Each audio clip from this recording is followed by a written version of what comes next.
Hey everybody, welcome back to the channel and welcome to our February reading recap. I read 14 books this February. The physical books are sitting next to me, and as always, when I have an audiobook that I don't have a physical copy of, I will have it floating next to me in the video. So this month was a lot of YA, and I don't know, I felt like this month was a long time, but also it flew by. And at the end of the month, I kind of sat back and I was like, did I do more YA novels than normal? I kind of think yes, but I also think that's only because typically I'm reading romance, and romance is also typically not YA. Now, we do have some YA roms in the reading recap this month, and let's go ahead and just dive right on in. As always, for these, I have my computer sitting next to me. I think you can kind of see it in the video. This is just so that I can give you brief overviews as well as my feelings so that you can decide if you also want to add these books to your TBRs. The first book that I read this month was an audiobook, and it was a really short one. It was called This Is How You Lose the Time War, and I gave this 4 stars. I'm trying not to say anymore. So I give this 4 stars. I don't entirely know where to start with this book. It's one of those books that I finished and I knew I really liked it. And like I said, this was the first book I read this month, and sitting at, actually it's March 1st right now as of recording this. And I could not tell you every single plot point that happened in that like very short book, but I can tell you that I loved it. I can tell you the basics. I can tell you kind of what I went in knowing. But I also don't want to spoil too much. I have a couple of the ones where it's almost better if you go in knowing as little as possible. So for this, all I went in knowing, and all I think that you need to go in knowing, is that we are traveling through time. It's a dual POV with both main characters working for time agencies, but they're working for opposing time agencies. And their companies basically pay them to make sure that their company comes out on top. So we have these opposing time agents, and we see them interact throughout time together and kind of taunt each other. And we watch this interaction and this connection grow. I think I could read this several more times and pick up on new things each time, because so much was going on and it was all just really well done. This is one that I don't have a physical copy yet, but I can see like keeping an eye out and hopefully one day getting this on my bookshelf so that I can lend it out to other people, because it was amazing. Our first physical book of the month is Love in Focus. I gave this one 3.5 stars. And this is actually one that Matt picked out for me on our honeymoon. He read the back when we were in a bookstore and he was like, I think you would really like this. And he was right. In this rom, we follow Gemma and Celeste. This is a dual POV, but it's not one where they're equally distributed. We're primarily in Gemma's point of view, but every once in a while we go into Celeste's point of view. And I think this is actually really great for this book. In most books where we have dual POV, I kind of want it to be equally split between the two people that we're seeing through. I really liked mostly being in Gemma's point of view and then getting these little crumbs of what Celeste is thinking. So this is contemporary and it is a sapphic romance. This is a second chance romance. It's very cute. We have Gemma just getting out of an engagement, actually, and through work, she runs into her college ex, the one who got away, Celeste. They both really want this job that they're working on together with to do really well because it'll help them both in their fields. Gemma is a journalist and Celeste does photography. So they're working together for one article. And we get to see how they possibly fall in love for the second time. Our next book is another physical book, and that is The Wild Card. This is the finale of the Vancouver Storm series that I started, I think, in December of 2025, and I read most of the series like back to back to back. I love a good hockey romance. I'm a hockey romance girly, and the Vancouver Storm series stole my heart. I'm a little sad that this is the finale, but you gotta respect our authors who maybe want to live in different worlds as well. I could like just get another book for every single team member and I would be happy. I think that this was really interesting because instead of a hockey player, we're actually following Tate Ward, the coach of the Vancouver Storm, and we're following Jordan. Both of these characters are throughout the entire series, and it's very cute. We have forced proximity, we have single dad with a great co-parenting relationship though. I loved how this co-parent situation ship was written. We have kind of like self-discovery, and maybe self-discovery isn't the right turn of phrase, but Jordan learns a lot about herself and other people in her life and goes on a road to forgiveness of people in her life. And that's where I'm going to read it. If you're into hockey romance and you want a good series that is now complete, Vancouver Storm. Just trust me. If you're not a romance reader or you don't really like sports romance, yeah, this probably isn't for you. But I loved it. I gave it a 4.75 stars. This was almost a 5-star read for me. And speaking of 5-star reads, we have The Things Gods Break.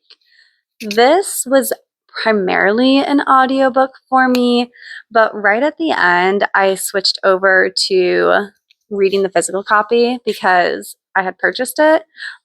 And also, look at this. It is stunning.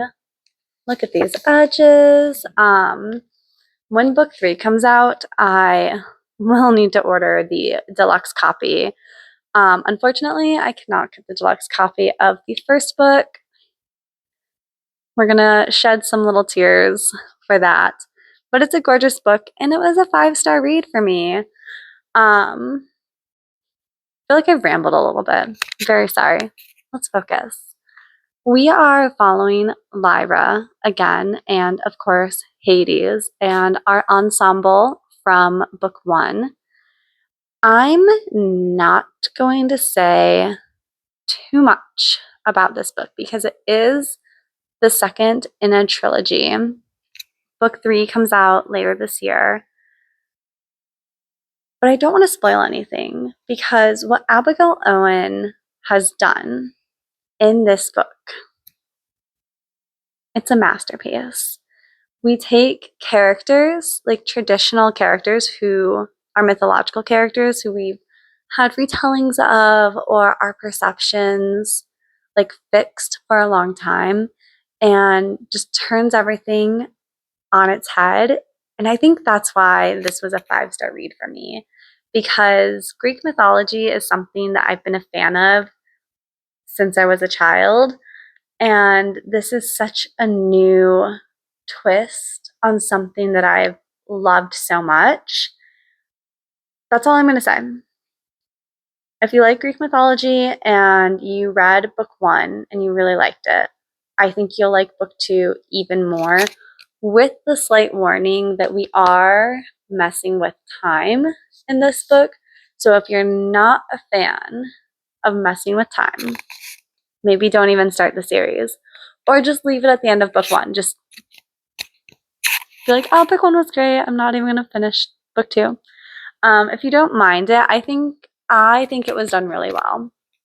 I think the time travel aspects of this book, really good. Lots of this is not YA. But surprising amount of time travel this month. I think it was only this one in How to Lose the Time War, but more time travel than I've read in a while. We are just front loading physical books this month. I also did, you'll be getting a live read and react weekend with me of just how many books if I just sit down and just plan on reading in a weekend, how many books can I get through? So that's why the front half of this video has a lot of physical books. This is another Matt find. We were in my local favorite indie bookstore, Joseph Beth, and looking for a completely different book. Matt picks up this book, looks at it. He's like, it's shiny, it's pink, and there's a cat on the cover. He's like, Mackenzie, I think you like this book. He was so right. This is probably one of my favorite books I've read this year. It's a 5-star read. It might be my current favorite book of the year. We're gonna summer with that. This was originally, haven't even told you the name yet. The name is The Vanishing Cherry Blossom Bookshop. This was originally written in Japanese, and it has been translated. And it's outside of what I would normally read. I feel like in the past I would have picked this up and been very interested, and then been intimidated by the fact that it was translated and not something that I would normally go for. I'm so lucky. I'm so lucky to have Matt in my life for various reasons, but also he just knows me so well, and just the fact that he said that he thinks I would like this book gave me the courage to just go ahead and get it. And I wouldn't have normally, so shout out to Matt. Thank you so much for picking out a good book for me. What is this book about?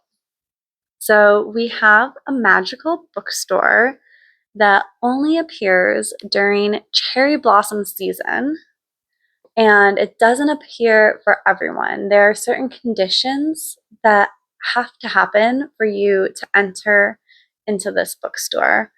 So throughout this book, we see there's a prologue and 4 chapters, and I think an epilogue. So basically 6 chapters if we're counting the prologue and the epilogue. You can see it's a thin book. Each chapter is a story in itself. Is someone's visit to the Vanishing Cherry Blossom bookshop. And they're so beautiful. This book had everything. I cried happy tears.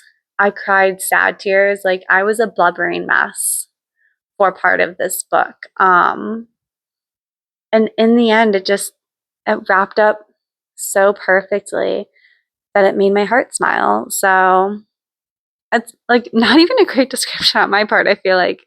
But please, like, even if this is outside your normal read, please give this one a try. Please add it to your TBR. It's excellent. Now we're getting into more audiobooks. And the next 2 we're going to kind of talk about together. They'll each get their own description, and each of the books will be floating next to me, but they are part of a series. So the first one is Whispers of the Deep, and my friend Casey got gifted this for Christmas last year, and I looked at the cover, read the description, and I was like, yeah, I'll do a buddy read with you for this book. It was wild. It was wild from start to finish. Both of the books, start to finish, a wild ride. In book one, we're following Mira, who is a human engineer, and we are following Argus, who, if you can see on the cover, is a merman. I do not believe the word merman ever comes up in either book. They have their own special name in this universe. But a merman, a merman. And in this universe, humans now have to live underneath the ocean because we have destroyed the land and everything outside of the ocean. It's not livable. So now we live under the ocean, but these mermen and mermaids, they don't really like us invading their environment. And, who can blame them? We've already destroyed our environment and now we're taking over theirs. So in book one, Argus kidnaps Mira. So we're kind of doing an enemies to lovers. It is a romance. It is a spicy romance. There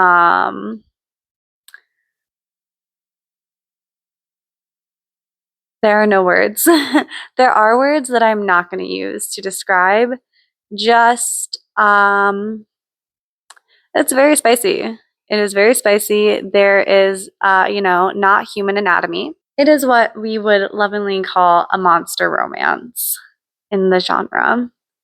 And we're going to move right along to book two, which is Song of the Abyss.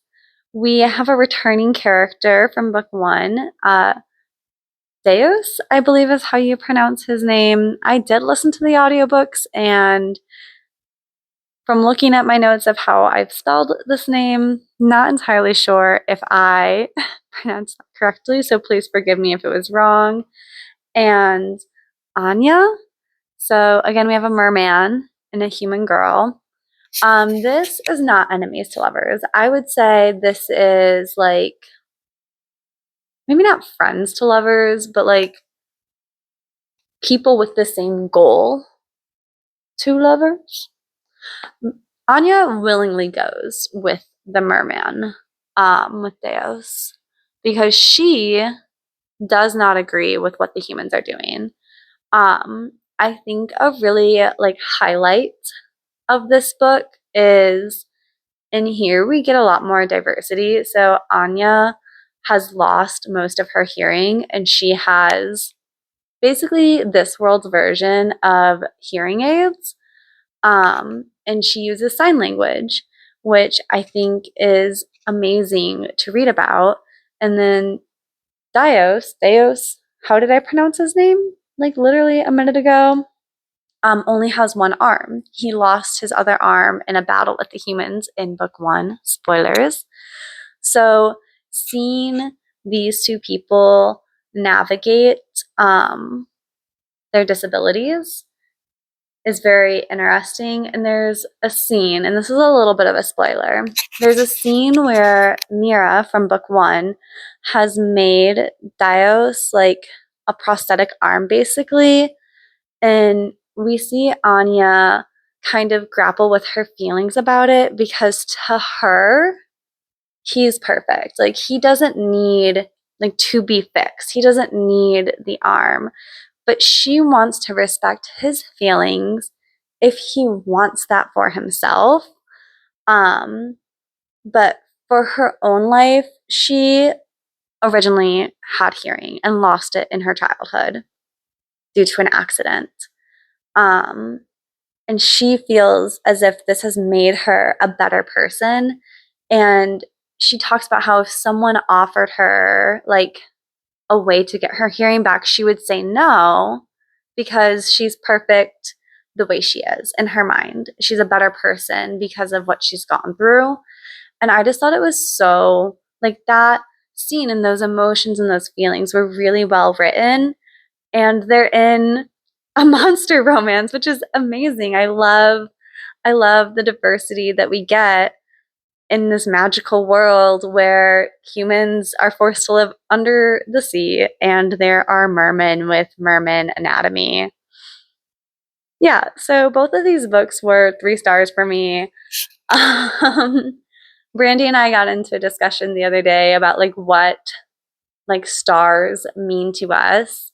And I think everyone's is different. And for me, like 3 stars is like, this was a good book. I enjoyed it. Wasn't my favorite book ever. Would not recommend it to just anyone on the street. I would recommend this to like certain people. Like if you like monster romances, oh yeah, you'll love this. If you're like an AO3 girly, I think you'll enjoy this a lot. There are like 6 books in this series, of which my library had 3. And so after book 2, I decided to just take a break because I wanted to pivot. And we pivoted to The Wings of Starlight. And this is just like a blast from the past of my childhood. It's a new book. It came out recently, but it is about Pixie Hollow. And if you know, you know. Pixie Hollow is in the Tinkerbell universe. So when I was a kid, like there was maybe like 1 or 2 books written about Tinkerbell and her life in Pixie Hollow and her life as a fairy. And then honestly, when I was older than probably the target audience for the Disney Pixie Hollow movies, girl, I ate that up. I was sitting in college. Full disclosure, I was sitting in college and I think like a new movie for that came out and I was so excited. I think it was my freshman year. I was so excited to like have this like little taste of home and comfort. Like I watched all of the movies in one weekend and I had a great time. So I saw this when Matt and I were out and about and I was like, I don't know if I need a physical copy, but I do need to read this book. So I listened to it. And with all of that background that you probably did not need, this book follows Clarion. So in like present day, when Tinkerbell's alive, she's Queen Clarion. In this book, she's still a princess. We are seen as she's getting ready for her coronation, and she's learning her role and what is expected from her as queen of the fairies in Pixie Hollow and like custodian of Pixie Hollow. We see the relationship she has with each of the seasons and each of the different fairies, like their talents. And there is, I wouldn't even classify it necessarily as a villain, but there is like this dark force that she's trying to fight. I think this has so many great moments. I would recommend it for even adults if you're just a fan of that genre. If you're a Disney adult, you would love this, I think. Um, and we also get wonderful moments of like finding love and like different types of love, like the love you have romantically and the love that you have between your friend and the love you have with a parental figure and navigating all of those different relationships. We also have our first sapphic romance, I believe, in the Pixie Hollow universe. And I'm such a fan. I loved this side romance probably even more than the main romance. It was so cute. I, like Clarion, was just like waiting for these two to like confess their love for each other. It was lovely. I gave this 3.5 stars. Had a good time. This next book is The Stars Too Fondly. Let's take a moment to appreciate the cover. February had a lot of shiny books, apparently. I just, I like shiny things. This book was just made for me. Emily Hamilton, can we be best friends? Because you took everything that I like to read and put it in one absolutely perfect novel. If you can't tell, I did in fact rate this 5 stars. We have found family, we have space, there's romance, there's mystery. For real, when I say everything I'm interested in reading is in this book, it is. So I'm going to give you some background information and just know that none of it is really spoilers because you can read it on the back cover. We are following Chloe for our main character and her 3 best friends. The year is like 2061, so in our future. And once again, humanity has ruined Earth and it is fast becoming inhabitable. And 20 years prior to the start of this book, we as a human race got together and we created a spaceship that would be able, over the course of like, I think 7 years, travel to a planet that has a habitat that humans could survive in. Except for on launch day, the whole crew just mysteriously disappeared in a flash of light. And that kind of just ruined humanity's like dream of space. We stopped doing space travel, but Chloe and her friends are, and most of her generation are very like invested, and they're like, no, we still want to figure out what happened. So these 4 break in to the spaceship to try and see if they can figure out the mystery that no one else could solve. And while they're investigating on the spaceship, it literally takes off.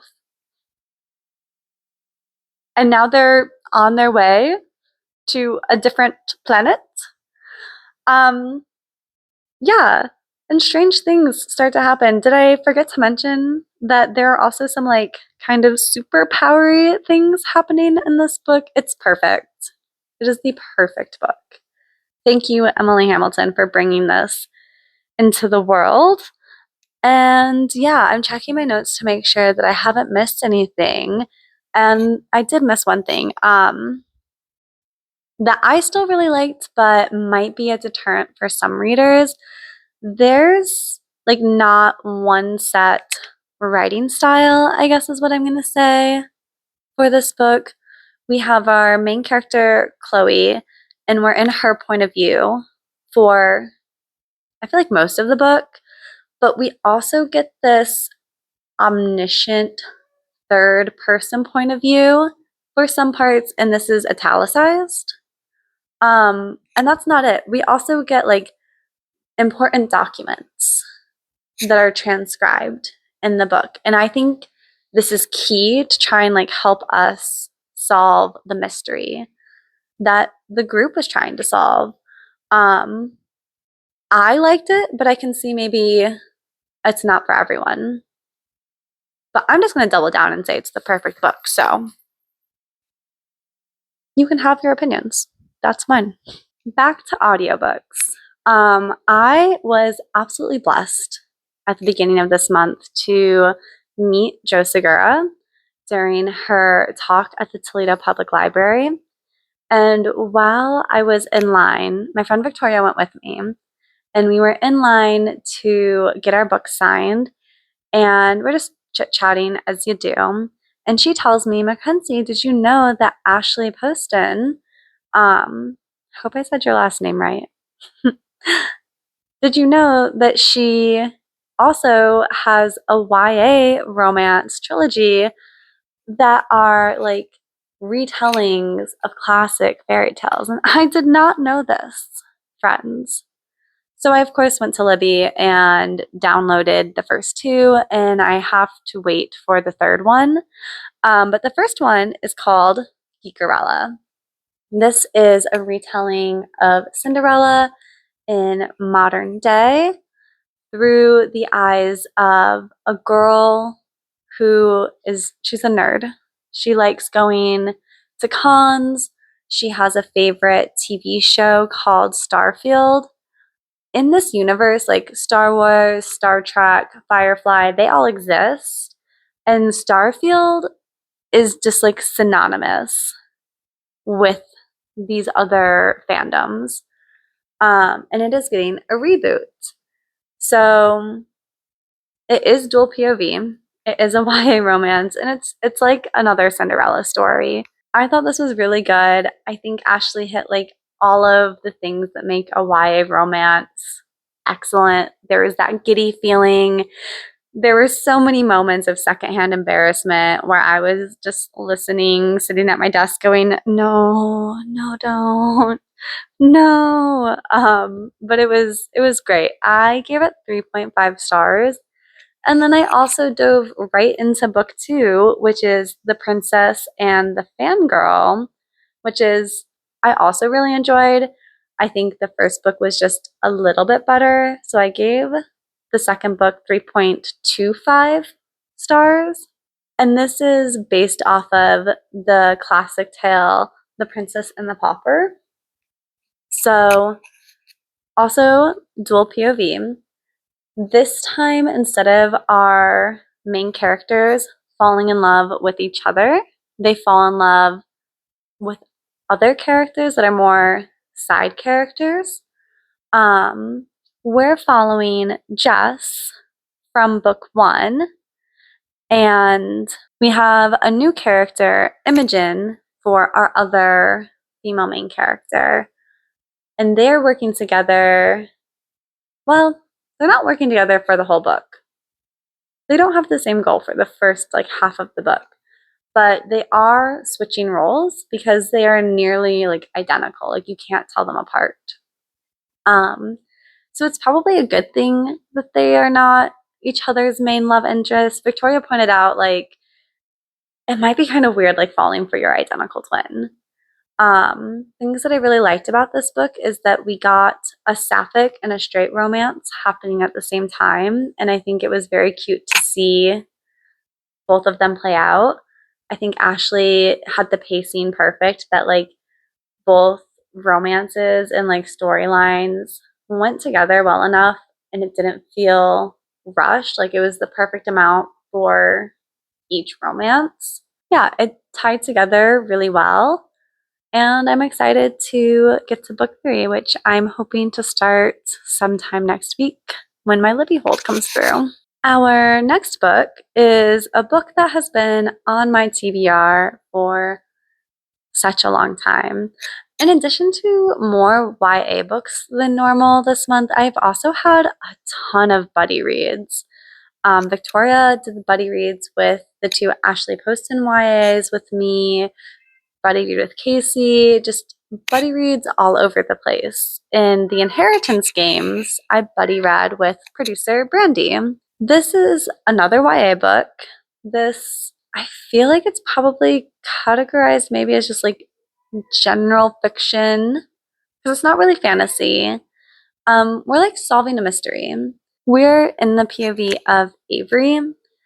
She is, I think, a senior in high school, maybe a junior in high school, and almost out of the blue, actually completely out of the blue, she finds out that a billionaire has named her as like his heir basically in his will, and like overpassed both of his daughters and his 4 grandsons to name her as his heir. Like they all have some money in his will, but she is like she gets everything basically. But a condition to inherit is that she has to live in his mansion for a whole year with his grandsons. Kind of weird, but we're just gonna roll with it. Our main character is Avery. She finds out of the blue that a billionaire has like named her as his heir. Sorry for all the crazy cats. It's not the Crazy Cat Reader channel, guys. It's the Cozy Cat Reader channel. But the cats are crazy today. Avery finds out that she is named in the will of a billionaire, and she has been selected, what seems like randomly, and overpassed both of his daughters and all 4 of his grandsons to inherit. A term of to inherit, she has to live in his like mansion for a year. And like his grandsons and his daughters and their families can live there as well. and there's riddles and there's mysteries to uncover. And like I started reading it, and I don't know why it was on my TBR for so long because it was so good. Um, I have a hold, like I'm waiting for my hold to come in for book 2. I don't think I've given this overview justice, but just know that I've given this a 4 stars. I thoroughly enjoyed it, and I believe producer Brandy also gave this a 4 stars. And she thoroughly enjoyed it as well. We've kind of agreed that we're going to buddy read the rest of the series together. Our next book is Just Our Luck, and I have mixed feelings about this book. I've given it 3 stars, but I would just like to come out at the beginning and say I have very mixed feelings about this book, specifically how it ended. Our main characters are Sybil, a down on her luck woman. She can't really seem to hold a job. She's very scatterbrained, but her intentions are always good. She is, at her core, a good person. She's just kind of everywhere at once, not really great at planning or time management. And she's struggling. She's struggling. Especially because she has an older sister who is like her mother's pride and joy.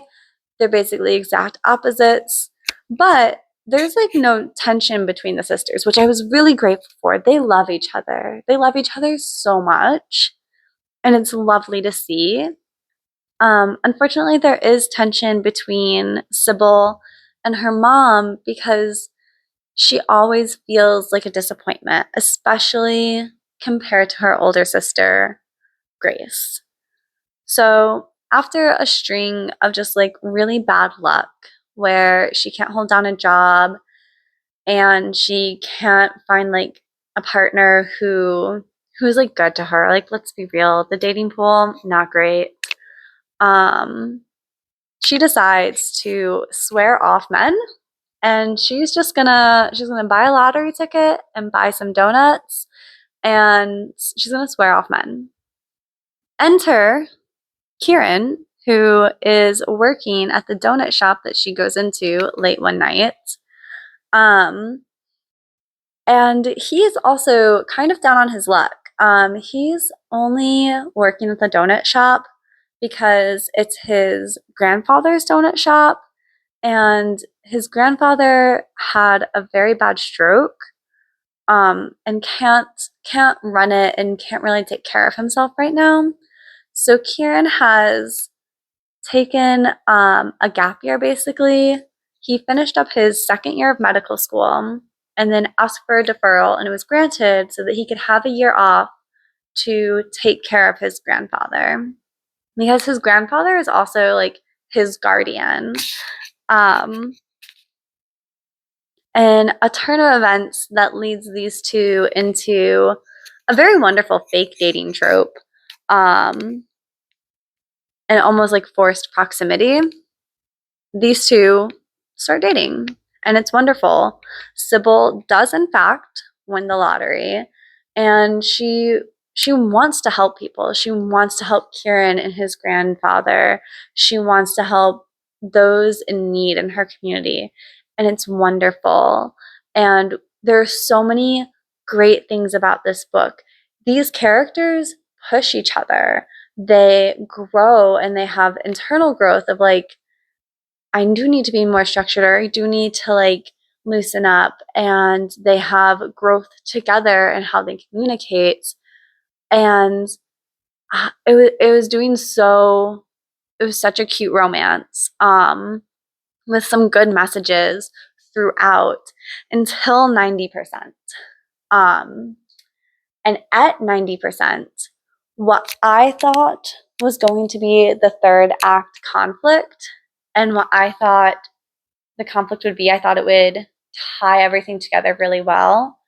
It did not happen. And I'm not going to tell you what I thought, and I'm not going to tell you the actual conflict in case you do want to read this book.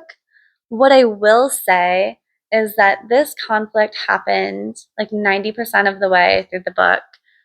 There was under 50 pages left, and there wasn't enough time to resolve anything. And I think my microphone might have just died. I am back with a fresh microphone. But yeah, there wasn't enough time, in my opinion, for the twist that happened to be concluded well. It felt really rushed. It didn't work for me. And that could just be a me thing. So you need to decide for you. I still gave this 3 stars because I did really enjoy the first 90% of the book. But go into it with that warning that at 90%, you too might get a little frustrated. And if you want to know what the twist is, you can go onto the StoryGraph, because after I wrote my review, I saw that someone else had the same issue as I did, but they fully describe what happens. So you just need to click into the review and it'll be blocked out. And if you tap it, the spoiler will show. And if you want to know before you get into it, that's what I would recommend, because I am not going to spoil it. Our 14th and final book of February is Sing Me to Sleep by Gabby Burton. And this was a 4-star read for me. This is a YA fantasy novel where we live in a world where there are fae and witches, humans, and also sirens, which I feel like is a mythical creature that like maybe isn't normally done in fantasies. So I was really excited for it. I think, no, never mind. I was really excited for it. Our main character, Saoirse, is a siren, and she lives in a kingdom where the rest of her species has basically been eradicated. They're seen as too dangerous, and the king, who is a fae, is like not having it. So she has to hide her true identity, and like survive in this kingdom where she shouldn't exist. Her family is her adoptive family, and they know, and they protect her secret. And she also has a human sister in this adoptive family, and humans are also not really well treated in this world, but they're not like killed like a siren would be right away. But her and her sister basically need to hide the fact that they are not fae. And they do this in interesting ways. So we're following Saoirse, like basically in her first job out of school. She went to a military school, and despite everything, she's like top of her class. So she gets invited to join the Prince's Guard, and we are following as we try to unravel the plot of what's going on in the kingdom. And there might be some stirrings up that people aren't happy with the royal family at the time. And our main character needs to figure out where her loyalties lie. Do they lie in helping people rebel against the system that has been created that she doesn't agree with?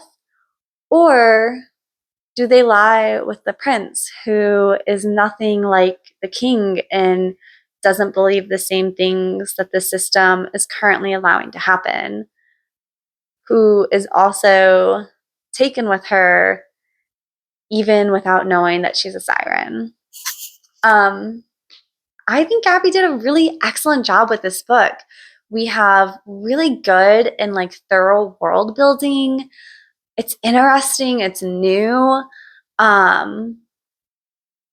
The twists, like there were twists that I didn't see coming. I thought one thing would happen and I was wrong in the best possible way, like my jaw on the ground. This, if you follow me on Instagram, this was the story that I posted about where I needed someone to talk about. So I literally texted Victoria at like 8 a.m. and I was like, if you don't have an audiobook lined up and Libby has this, please download it so I can do a buddy read with you and like talk about this. It's going to be so, I could tell it was going to be good. And you know what? I was right. It was a great book. Sorry, just going to like pat myself on the back. It was an excellent book. And Gabby, pat yourself on the back too. Great job. We loved it. I would say my one like kind of drawback in the story, and this is a little bit of a spoiler, so if you don't want any spoilers, just like skip ahead like 30 seconds. Is that Saoirse like has trouble making friends, and like she doesn't see the need to have friends. And throughout the story, I was like, girl, friends are important. They will help cover for you. And I was kind of frustrated that she wasn't allowing herself to have friends. But once I finished the book, so if you've skipped the spoiler, you are now spoiler-free zone. I see why the author did what she did. It was good. It was a building moment. But I will say that was like a sticking point for me.